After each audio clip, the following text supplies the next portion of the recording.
அனைவருக்கும் வணக்கம். முருகன் என்றாலே அழகும் அறிவும் சேர்ந்த உருவம் நம் கண்முன் வந்து நிற்கும். முருகப்பெருமானின் திருவிளையாடல்களும் அவரின் தோற்றமும் மனித வாழ்க்கையில் உணர்ந்து கொள்ள வேண்டிய வாழ்க்கை தத்துவத்தை உணர்த்துவதாக அமைந்துள்ளது. முருகப்பெருமான் குன்று எழுகும் இடமெல்லாம் குடியிருப்பார் என்பது ஆன்றோர் வாக்கு. அது பொய் அல்ல, மெய் என்பதை நாம் இன்று இருக்கும் முருகப்பெருமான் திருத்தலங்களை வைத்து அறியலாம். 6 படை வீடுகளில் முருகன் உறைவதாக நாம் அறிகிறோம். அவையாவன திருப்பெருங்குன்றம், திருச்செந்தூர், பழனி, சுவாமிமலை, திருத்தணிகை, பழமுதிர்ச்சோலை என்பனவாகும். 6 படை வீடுகளில் முதல் படை வீடு திருப்பெருங்குன்றம் ஆகும். தேவேந்திரனையும் தேவர்களையும் சிறை மீட்டதற்கு நன்றி கடனாக இந்திரன் தன் மகள் தேவானியை முருகனுக்கு திருமணம் செய்து கொடுக்கிறார். முருகனுக்கும் சூரபத்மனுக்கும் போர் முடிந்து முருகன் வெற்றி பெற்று மறுநாள் இத்தெய்வீக திருமணம் நடந்ததாக கூறப்படுகிறது.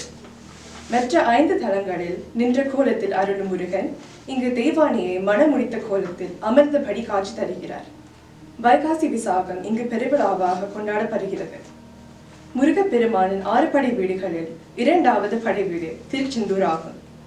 எந்நேரமும் கடல் அலைகளால் மோதப்படுவதால் அலைவாய் என்றும் அழைக்கப்படுகிறது. இத்தலம் முருகப்பெருமான் சூரபத்மனுடன் போர் புரிந்து அவனை அழித்து வெற்றி கண்ட இடமாக கந்தபுராணம் கூறுகிறது. போரிலே வெற்றி கண்ட பெருமானே தேவர்கள் இத்தலத்திலேதான் பூசித்தனர். 6 படை வீடுகளில் உயரமான ராஜகோபுரம் இங்கு மட்டுமே உள்ளது. தவ கோலத்தில் அருள் புரிகின்ற முருகனுக்கு இங்கே 9 கால பூஜைகள் நடத்தப்படுகின்றன. பழனி 6 படை வீடுகளில் 3வதாகும். ஞானப்பழம் கிடைக்காத காரணத்தால் தன் பெற்றோர்களிடம் கோபம் கொண்ட முருகன் ஆண்டியின் கோலத்தில் நிற்கும் இடமே பழனியாகும். மலையில் நின்ற இவர் கையில் தண்டம் இருந்ததால் தண்டாயுத பாணி என்ற பெயர் பெற்றார்.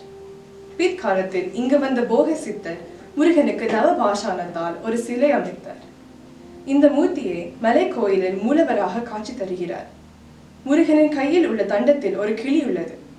அந்த கிளி அருணகிரியாரின் வடிவமாக போற்றப்படுகிறது. திருப்புகழில் அருணகிரியார் இந்த பழனி மலை முருகனை தான் அதிக பாடல்களில் பாடியுள்ளனர். 6 படை வீடுகளில் இங்கு மட்டுமே அன்ன அபிஷேகம் நடைபெறுகிறது. சுவாமிமலை 4வது படை வீடாகும். பிரணவ மந்திரத்திற்கு பொருள் தெரியாத பிரம்மனை முருகன் சிறையில் அடைக்கிறார்.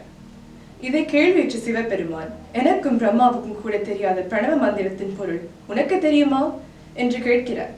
அதன்படி உபதேசிப்பவன் குரு, கேட்பவன் சீடன் என்ற முறையில் தனது தந்தை சிவபெருமானுக்கு குருவாக இருந்து பிரணவ மந்திரத்தை உபதேசம் செய்ததாக புராண தகவல்கள் கூறுகின்றன. முருகன் ஆசானத்தில் அமர கீழே சிவன் அமர்ந்து தன் கரத்தால் வாய்ப்பொத்தி உபதேசம் கேட்ட இடமே சுவாமிமலை ஆகும். தன்னை விட தன் பிள்ளைகள் அறிவுடையவர்களாக இருப்பது தந்தைக்கு மகிழ்ச்சியை தரும். அது மனிதர்களுக்கு மட்டுமல்ல, இறைவனுக்கும் அப்படிதான் போலும். இங்கு வீற்றிருக்கும் முருகப்பெருமானை சுவாமிநாதன், தகப்பன் சுவாமி என்றெல்லாம் அழைக்கிறோம். இதனை காரணமாக இந்த திருத்தலமும் சுவாமிமலை என்று அழைக்கப்படுகின்றது. 6 படை வீடுகளில் திருத்தணி 5வது படை வீடாகும். திருச்செந்தூரில் சூரியனை வதம் செய்த முருகன் திருத்தணிக்கு சென்று தன் கோபத்தை தனித்துக் கொண்ட சாந்தமானதால் தணிகை என்று இந்த ஊருக்கு பேர் வந்தது. மேலும் வேடர் குலத்தில் பிறந்த தனது இச்சா சக்தியாகிய வள்ளியை காதல் திருமணம் செய்து கொண்ட இடம் திருத்தணி ஆகும். அசுரனோடு மோதியதன் காரணமாக இத்தலத்து மூலவரின் நெஞ்சில் பள்ளம் இன்னமும் இருக்கிறது. இவரிடம் மற்ற கோயில்களில் காணப்படும் வேல் கிடையாது. முருகனுக்கு இந்திரனே காணிக்கையாக கொடுத்ததாக சொல்லப்படும் சந்தன கல்லில் அரைக்கப்படும் சந்தனம் மட்டுமே சாத்தப்படுகிறது. இந்த சந்தனத்தை பக்தர்கள் நெற்றியில் இட்டுக் கொள்ளாமல் நீரில் கரைத்து குடித்து விடுகிறார்கள். இதனால் பல நோய்கள் நீங்குவதாக நம்பிக்கை உள்ளது. விழா காலங்களில் மட்டுமே இந்த சந்தன பிரசாதம் வழங்கப்படுகிறது. 6 படை வீடுகளில் கடைசியாக வரும் படை வீடு அழகர் மலை மீது இருக்கக்கூடிய பழமுதிர்ச்சோலை ஆகும். தமிழுக்கு தொண்டாற்றிய ஔவையாருக்கு சுட்ட பழம் வேண்டுமா சுடாத பழம் வேண்டுமா என்று கேட்டு அவரை திகைக்க செய்த முருகன் திருவிளையாடல் நடந்த தலம் இதுவாகும். இந்த திருத்தலத்திற்கு உலக வாழ்க்கைக்கு கல்வி அறிவு மட்டும் போதாது, இறை அருளும் வேண்டும் என்று மெய் அறிவை தன் திருவிழாவால் முருகன் உணர்த்தினார். குறிஞ்சி கடவுளாகிய முருகன் வயோதிகனாக தோன்றி நக்கீரனுக்கும் காட்சி அளித்த இடமே இதுவாகும்.